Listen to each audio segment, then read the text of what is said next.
बिल्कुल absolutely prime minister Modi का stand बिल्कुल क्लियर है और हमारे मिस्त्री साहब ने एब्सोल्युटली करेक्ट बोला है। एससीओ की जो मीटिंग है ये दुनिया की नजरों में माइक्रोस्कोप में पूरा आ गई है। प्राइम मिनिस्टर मोदी जो कह रहे हैं वो कह रहे हैं हमें पीसफुल नेगोशिएशंस करना मंजूर है। हम दोनों लीडिंग नेशंस हैं, साउथ कंट्रीज़ के सबसे पॉपुलस कंट्रीज़ हैं। हमको मिलके और बाकी देशों के साथ में मिलके डेवलपमेंट करनी है, पर डबल स्टैंडर्ड नहीं चलेंगे। जब तक बॉर्डर पे पीस और पीसफुल सिचुएशन नहीं बनेंगी और जो हम टेररिज्म के ख़िलाफ़ जो हमारा स्टेटमेंट है वो हमारा बाकायदा बरकरार रहेगा। जब तक वो चीज़ नहीं होगी तब तक बड़ा मुश्किल हो जाएगा कि ये आपस में वार्तालाप करना कि सब करना, क्योंकि उन्होंने कहा था कि देखिए सबसे पहली रिक्वायरमेंट है सिक्योरिटी।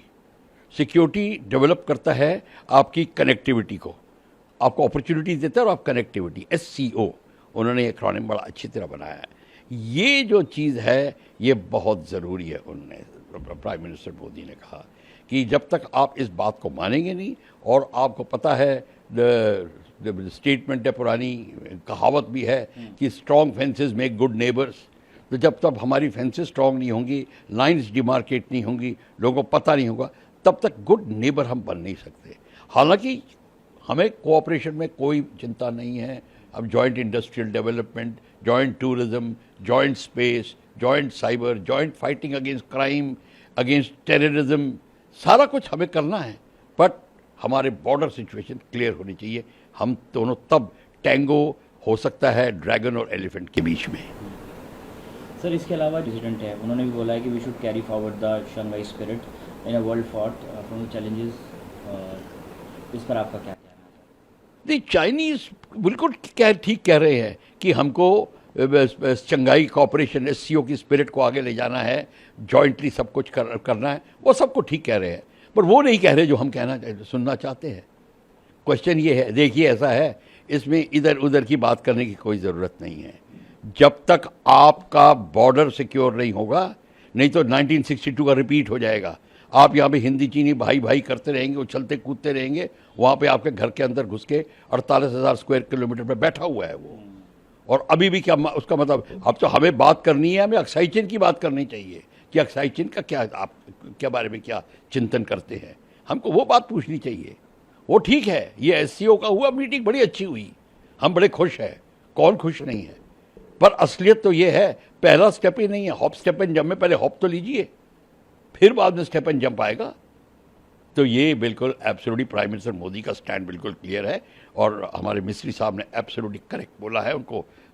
हालांकि जी ने और उनके शी कुई जो उनके जो हेड है स्पेशल बॉडी के, उन्होंने सारा ये मिलके जी की स्टेटमेंट को दोहराया। बड़ी अच्छी, मीठे में सुनने में बड़ी मीठी लगती हैं, बहुत अच्छा है।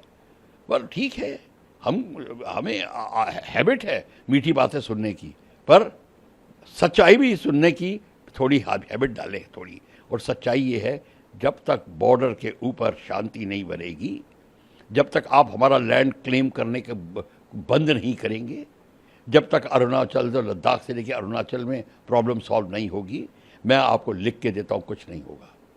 ये SCO कुछ नहीं मायने करेगी, मायने तब करेगी जब मोदी साहब ने जो स्टेटमेंट दी है, और वो उसके लिए करना पड़ेगा। तभी तो है, उन्होंने कहा है कि रिफॉर्म, परफॉर्म एंड ट्रांसफॉर्म। अगर आपको रिफॉर्म करना है, परफॉर्म करना है, तो रिफॉर्म करना पड़ेगा और तब ट्रांसफॉर्मेशन आएगी। और ट्रांसफॉर्मेशन आने के लिए पहला स्टेप वही है। तो देखिए, सारा कुछ पहला स्टेप आता है अक्साई चीन और गलवान को लेके, फिर आगे की बातें होती हैं। हम साउथ चाइना सी में पीस ला सकते हैं, हम उनको ताइवान की प्रॉब्लम में उनके साथ में सहानुभूति कर सकते हैं, उसमें सजेशन दे सकते हैं। फिलीपीन के जो आइलैंड ले रहे हैं उनके उसमें हम बीच बचाव कर सकते हैं। ये सारा कुछ कर सकते हैं, पर प्रॉब्लम वहाँ पे है, तो वो उसको इधर उधर। और देखिए, अभी चंद दिन पहले हम एक कॉन्फ्रेंस में थे जिसमें चाइनीज़ एम्बेसडर दिल्ली में बैठे हैं, उनकी बात थी, हमने वो यही पॉइंट रेस किया। चाइना अब अपना China Pakistan economic corridor Afghanistan के साथ बनाना चाहता है। हमने सीधी बात पूछी, तो क्या भारत अब अपना रवैया चाइना पे चेंज करेगा? चाइना पाकिस्तान इकोनॉमिक कॉरिडोर को ज्वाइन करेगा, BRI प्रोजेक्ट्स में भाग लेगा। सीधी बात है, जो बात सीधी होती है उसको सीधा ही करना चाहिए। तो ये बात सुनी थी, लोगों ने हमारा मुंह देखा और चुप रह गए। प्रधानमंत्री ने अपना जो एड्रेस दिया, बार बार विश्व के किसी भी पटल पे जा रहे हैं प्राइम मिनिस्टर और हमारे मिनिस्टर्स, हम आतंक को लेके बार बार बात कर रहे हैं, उठा रहे हैं कि दुनिया को एकजुट होके, बिना किसी डबल स्टैंडर्ड्स के, बिना किसी हिपोक्रेसी के, साफ नीयत से, सही मंशा से इसके खिलाफ एक्ट करना है सबको मिलके। और खासकर पहलगाम में जैसे इनोसेंट डेथ्स हुई है रिसेंटली, उसमें जो देश हमारे साथ खड़े हुए हैं, भारत ने उनको थैंक किया है। इसमें यह भी सिग्नल है कि जिन देशों ने हमारे साथ खड़े नहीं हुए इसमें, कि हम उनका रिकॉर्ड रख रहे हैं कि कब कब कौन हमारे साथ रहता है। भारत हमेशा अपना आभार व्यक्त करता है जो देश हमारे साथ खड़े होते हैं आतंक के मुद्दे को लेकर, पर उन देशों को यह भी याद रखना चाहिए कि आतंक केवल भारत को ही परेशान या वो नहीं करता, उन देशों को खुद भी खतरा है आतंक से और खुद भी वो पीड़ित होते हैं आतंक से। तो जब देश भारत के साथ खड़े होते हैं तो वो अपनी भी सेफ्टी सिक्योरिटी के लिए खड़े होते हैं। प्राइम मिनिस्टर ने ये जो 3 शब्द कहे हैं, सिक्योरिटी, कनेक्टिविटी और अपॉर्चुनिटी, बहुत सही चयन है। इसमें खासकर जब उन्होंने कनेक्टिविटी का कहा तो उसमें एक डीपर मैसेज भी है। उन्होंने कहा कि हम कनेक्टिविटी जैसे Chabahar port, north south corridor का कर रहे हैं, पर कनेक्टिविटी ऐसी होनी चाहिए कि जो देशों की टेरिटोरियल इंटीग्रिटी को वायलेट ना करे। तो ये एक मैसेज है, बहुत ही सॉफ्ट मैसेज है चाइना को, क्योंकि चाइना का जो सीपेक कॉरिडोर है पाकिस्तान से जा रहा है, वो तो जाए पाकिस्तान से, but CPEC corridor Gilgit Baltistan से जा रहा है, जो कि हमारी इंडिया की टेरिटरी है। SCO जो संगठन है, इत्तेफाक है कि अब की बार इसका एनुअल मीटिंग चाइना में हो रहा है और इत्तेफाक है कि ट्रंप की टैरिफ्स का दौरा चल रहा है। तो इस समय SCO की जो मीटिंग है ये दुनिया की नजरों में माइक्रोस्कोप में पूरा आ गई है।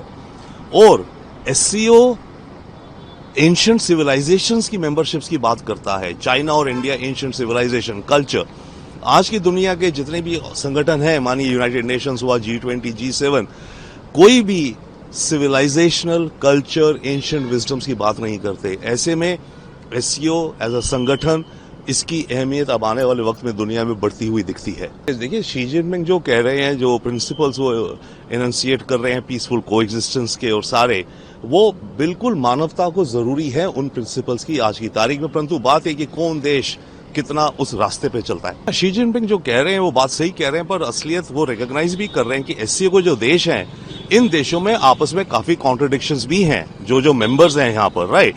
तो उन कॉन्ट्रडिक्शंस को आपस में सुलटाना है, तभी तो SCO एक संगठन के रूप में आगे अच्छे से चल पाएगा।